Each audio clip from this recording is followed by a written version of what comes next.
Gather round, folks, as we step back in time to the premiere episode of the Beverly Hillbillies, a show that captured the hearts of viewers across America with its humor, charm, and good all-country spirit. For those who tuned in to watch this beloved series when it first premiered, the Clampett family's journey from the hills of Appalachia to the glitz and glamour of Beverly Hills was a delightful and unforgettable adventure. As we join Jed, Granny, Jethro, and Ellie Mae on their hilarious escapades in the big city, we are transported to a world where simplicity meets sophistication and laughter abounds at every turn. Did you know that the character of Granny, played by the talented Irene Ryan, became an instant fan favorite with her feisty personality and witty one-liners? So sit back, relax, and enjoy the good old days as we revisit the very first episode of the Beverly Hillbillies, a timeless classic that continues to entertain and bring joy to audiences of all ages. This is Beverly Hills, and here come the Beverly Hillbillies.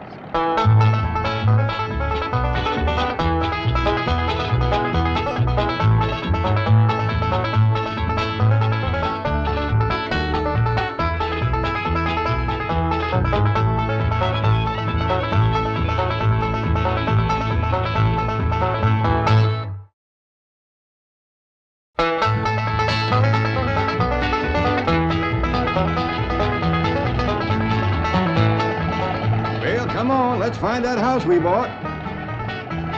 House they bought? In Beverly Hills? Whoa, wait a minute, hold it. How could a bunch of hillbillies possibly buy a mansion like this? Let's take them back to their home and see how this whole thing started.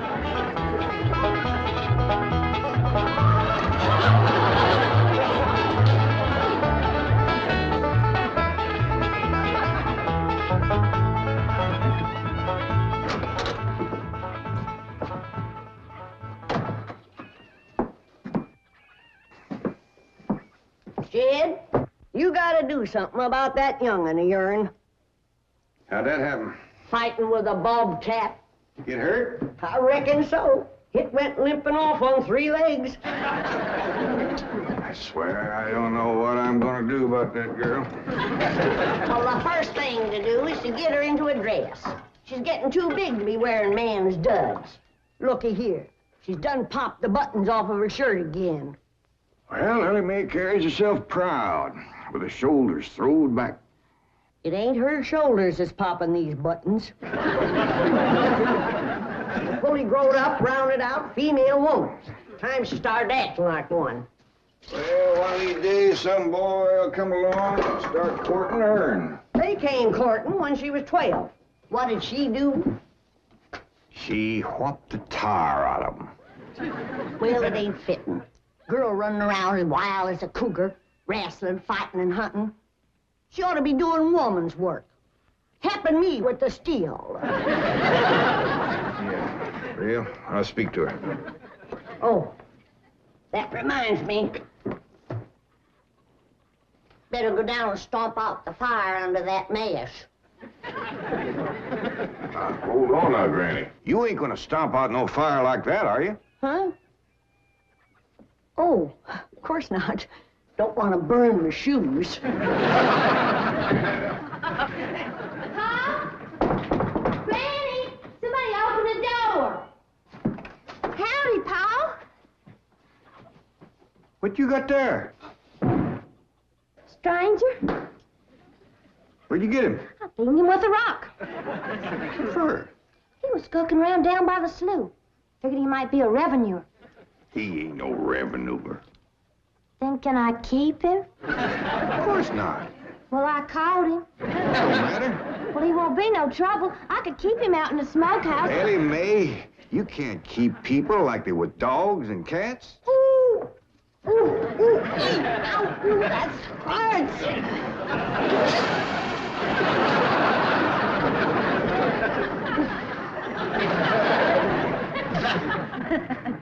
Who's that? Some feller Ellie found nosing around. Beamed him with the rock so it'd be easier to tote. They're fellas from the petroleum company. What's a petroleum? I don't know. He asked me if he could do some wildcatting down by the slough. I said, help yourself. We're glad to get rid of the critters. What'd he say? Just kind of laughed. But the laugh's on him. There ain't no wildcats down there at that slough. No, it's too full of oil. Oh, what happened? Where am I? This here's the Clampett place. I'm Jed Clampett, my young and Ellie Mae, and Granny. Granny says you've been doing some wildcatting. There's no need to. Mr. Clampett, that swamp of yours is full of oil. I could have told you that. Well, my company would like to pump it out. Yeah, I like that too, but I just can't afford to have it done. No, you don't understand. You see, you wouldn't have to pay for it. Oh, I don't take favors from strangers. No, Mr. Clampett, you see, you're a very rich man. How big a rock did you bean him with? No bigger than a hedge apple. Listen, I've got to call my office in Tulsa. Have you got a telephone? A what? A telephone? Or maybe one of your neighbors has one. It's well, down in this country, it's probably a box attached to the wall. And, you talk into it, and they can hear you in Tulsa. Maybe you better sit down for a spell. No, I haven't time. Listen, where's the nearest airfield? Airfield? You know, Granny, that's one of them there fields sets up in the air. Oh, never mind. I'll find it myself. Listen, now don't you sell that swamp till you hear from me. I'm flying to Tulsa. Now he thinks he's got wings.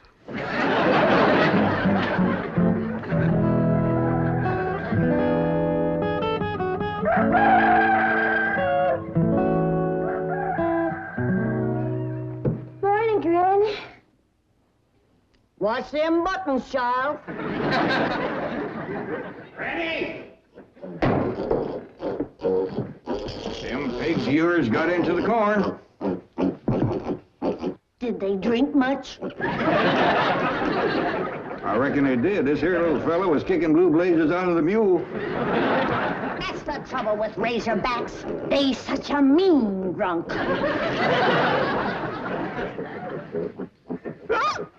Yeah, this wouldn't happen if you'd stay in the house where you belong.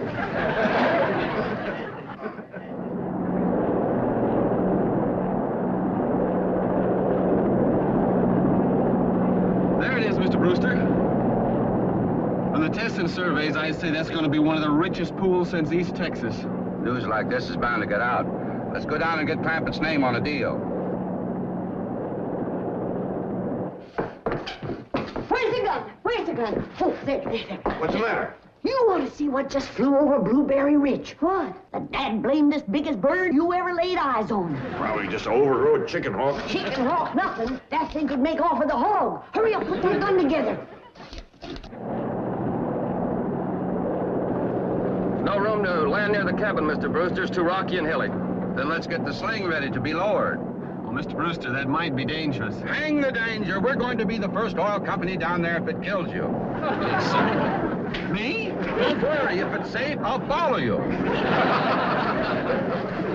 Granny, I see it. Here it is. Land of mercy, look at that.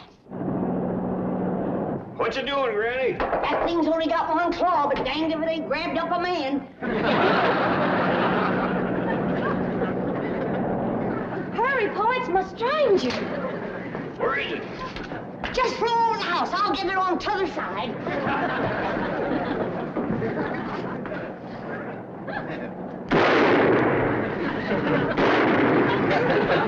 You kill it, Granny? No, but I made it drop that stranger.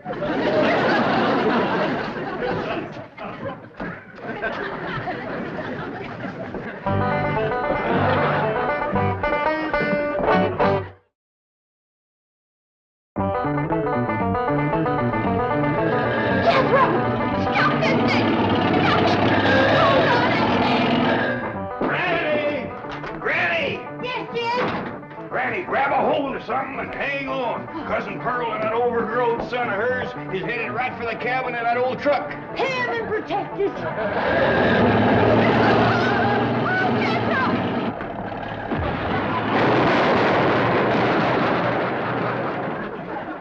Did they hit us, Jed? think they sure want the chicken house. Oh, Jed, I'm sure sorry about the...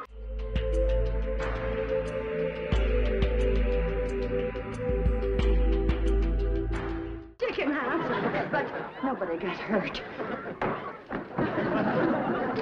Jeffro, I told you to get rid of them worn-out brakes. I did, Ma. That's how come we ain't got none. Get on out and lift the chicken house back on its foundation. Jed? Yeah? Jed, Ellie Mae came running over to my place, and she said you sold the swamp to some oil company. Well, yeah, I guess I did. What did they pay you for it? Well, he ain't paid me nothing yet. The Brewster fella said he'd bring the money later. How much they gonna pay you?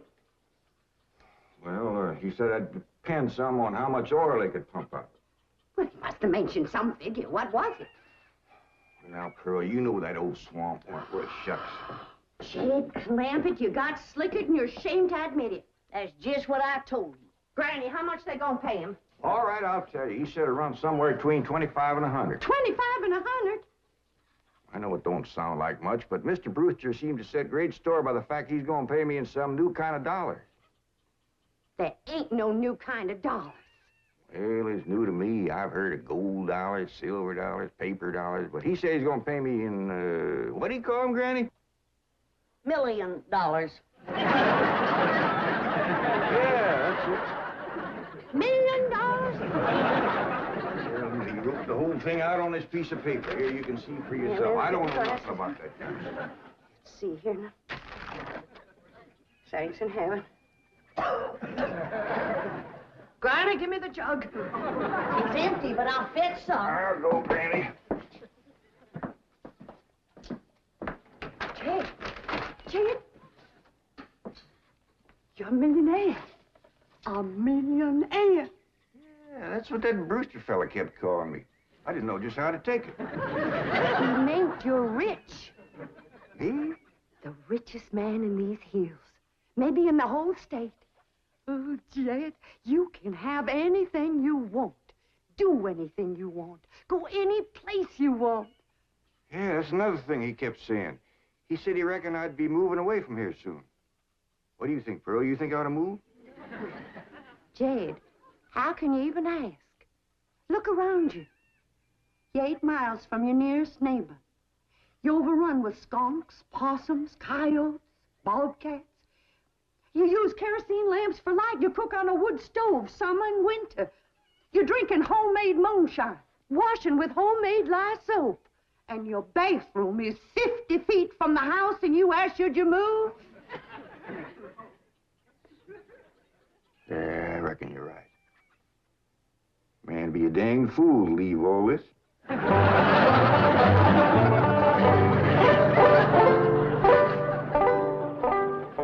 Oh, there you are, Jed. You misunderstood me.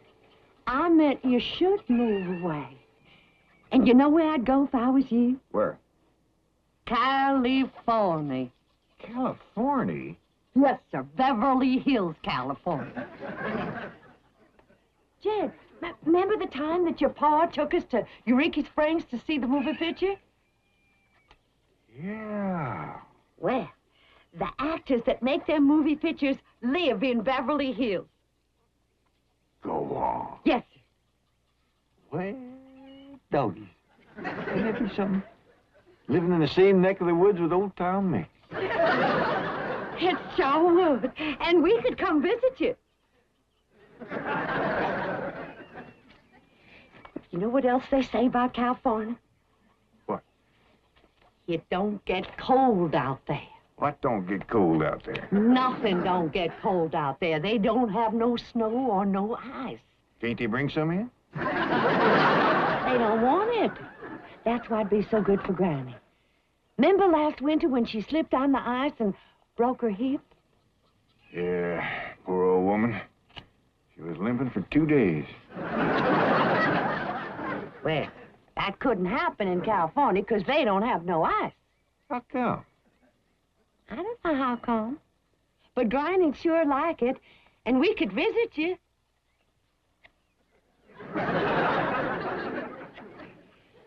You know what else they say about California? Maybe Jethro'd know how come there's no ice. He's going to school.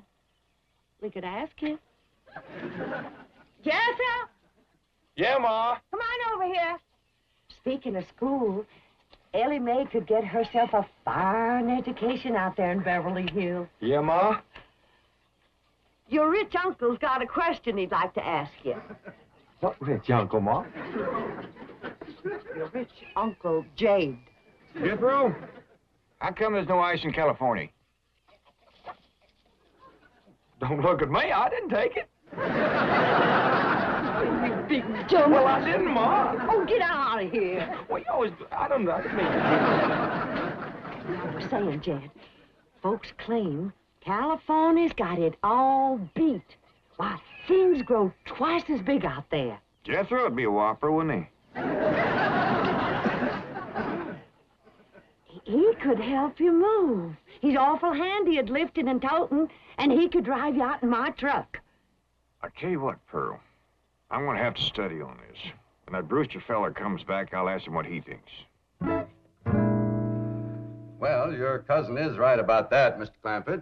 Beverly Hills is a choice residential area, and lots of millionaires do settle there. Folks like me, huh? Well, millionaires. And movie stars, too. Oh, yes, yes. Is Tom Mix there? No, I'm afraid Mr. Mix is dead. Oh? Oh, yeah. What's the matter with me?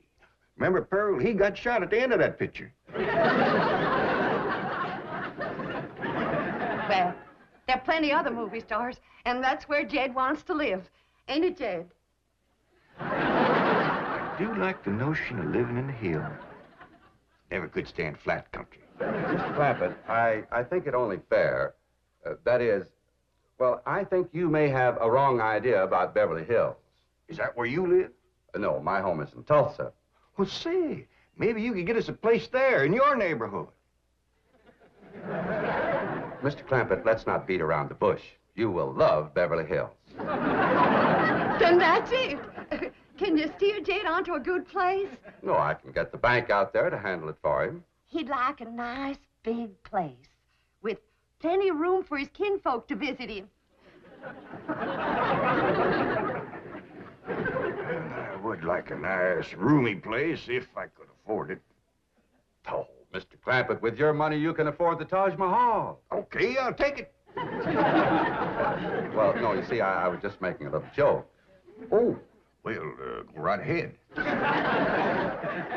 Well, you see, the Taj Mahal is in India.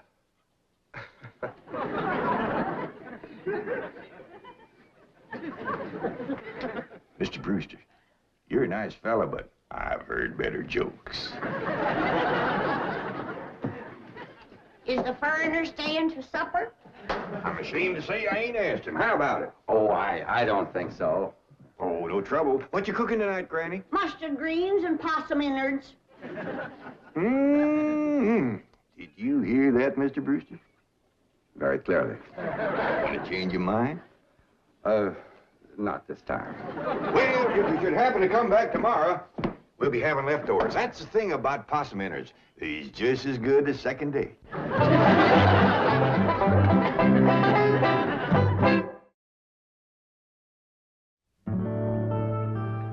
Ellie, if old Duke sits there with you, there ain't gonna be room for Granny. Oh, that's all right, Paul. Granny ain't going. Who says she ain't? She says she ain't. That's right, Uncle Jed. She's just sitting on the back porch in her rocker, and she says that's as close to California as you're gonna get her. We'll see about that. Dang if I ain't got me the muliest women folk. We ain't never gonna get there.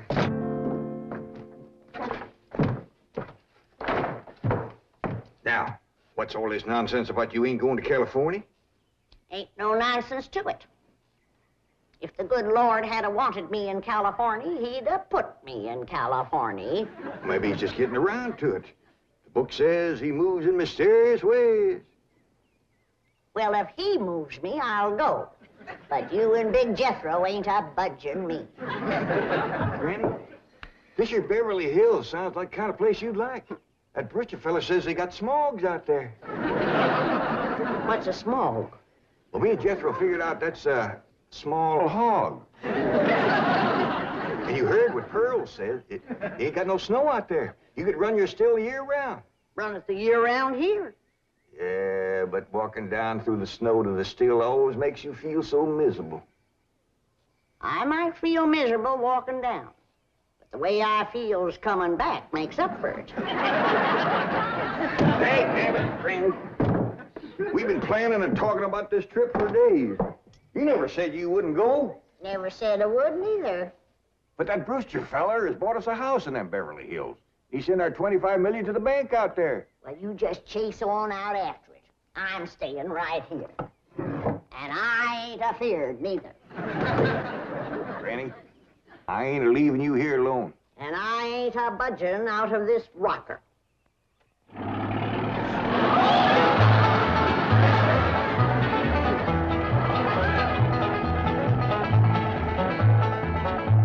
Jethro, what does that sign say? It says Beverly Hills. You hear that, Granny? We're there. They call them hills? Why, we got moles that can push up higher ridges than that. Well, leastways, these hills, we'll be among our kind of folks.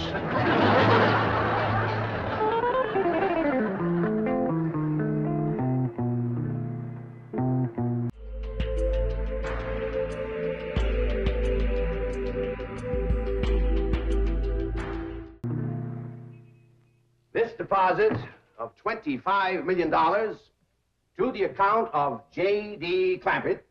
J.D.? As in Rockefeller. Elevates us to third position in capital assets and assures our bank of... Come in. Oh, I'm sorry to interrupt, Mr. Drysdale. All right, Taylor. Well, are we all set to give the Clampetts a red carpet reception? Well, I'm afraid Mrs. Drysdale still isn't too happy, sir. Yes, I know. Oh, my wife is very upset that I got the estate next to ours for the Clampetts. Says I don't even know what kind of people they are. Do you? I know to the dollar what kind of people they are. They're my kind of people. Loaded.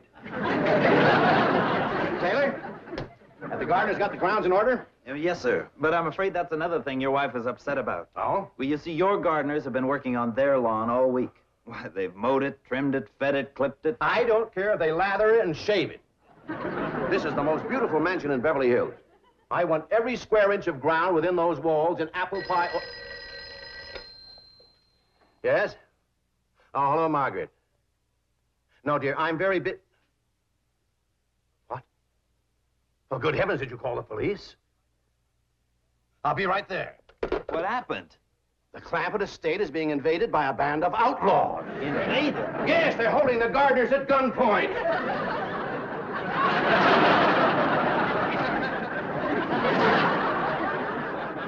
Sure is lucky we come along we did. That's the truth. The way they were slipping through that gate, another 5 minutes and that whole darn prison would have been empty. Jethro, you sure that's a prison? Yeah, Uncle Jed. I seen pictures.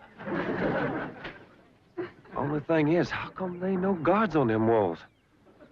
Probably done them in with them knives and things. These killers if I ever did see any. Fine neighborhood we's moving into. You hear that? Hot diggity, there's bobcats in these hills. I'm sorry. Somebody's calling the law.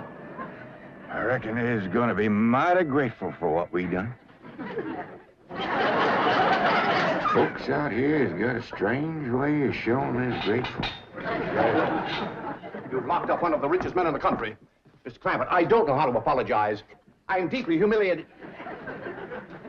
What have you cutthroats done with J.D. Clampett? I'm Jed Clampett, and I'd appreciate it if you let go of my Sunday shirt. You're J.D. Clampett, the oil millionaire? Yep. This here's my nephew, Jethro. Howdy. Quickly, man, unlock this cell. Mr. Clampett, on behalf of the entire city of Beverly Hills, I extend our deep and humble apologies for this unfortunate and embarrassing incident. Oh, I'm Milburn Drysdale, president of the Commerce Bank of Beverly Hills. My car is waiting to take you and your family to your new home. We want you to know how happy we are to have you, your handsome nephew, your lovely daughter, and your beautiful mother. Wait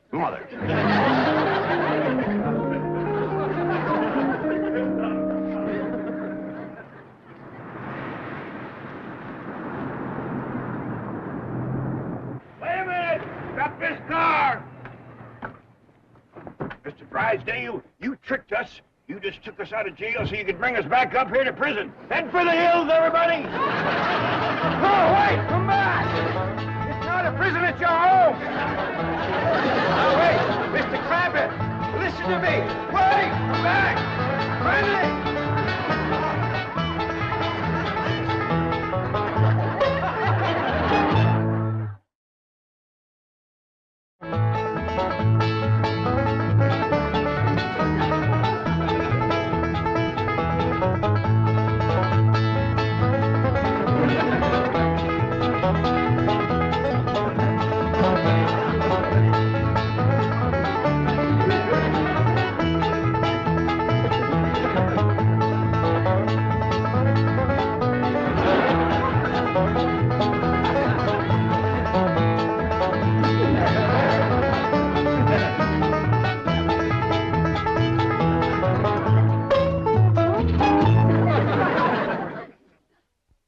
This has been a Filmways production.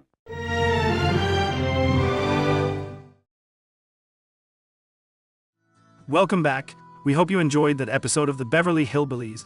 Now we have some trivia questions based on your knowledge of this classic series. First question, what is their cousin's name? Raise your hand if you know and hear the correct answer. Is it A, Cousin Stinky? Raise your hand if it's Cousin Stinky. Is it B, Cousin Pearl? Raise your hand if it's Cousin Pearl. Or is it C, Cousin Duke? Raise your hand if it's Cousin Duke. That's right, it's B, Cousin Pearl. Her name is Cousin Pearl. Question number 2. What is the name of the bank the Clampetts had their money in? Is it A, the Commerce Bank? Raise your hand if it's the Commerce Bank. Is it B, Bank of America? Raise your hand if it's Bank of America. Or is it C, Howdy Doody Bank? Raise your hand if it's Howdy Doody Bank. Of course it's A, the Commerce Bank of Beverly Hills. Thank you. See you again really soon.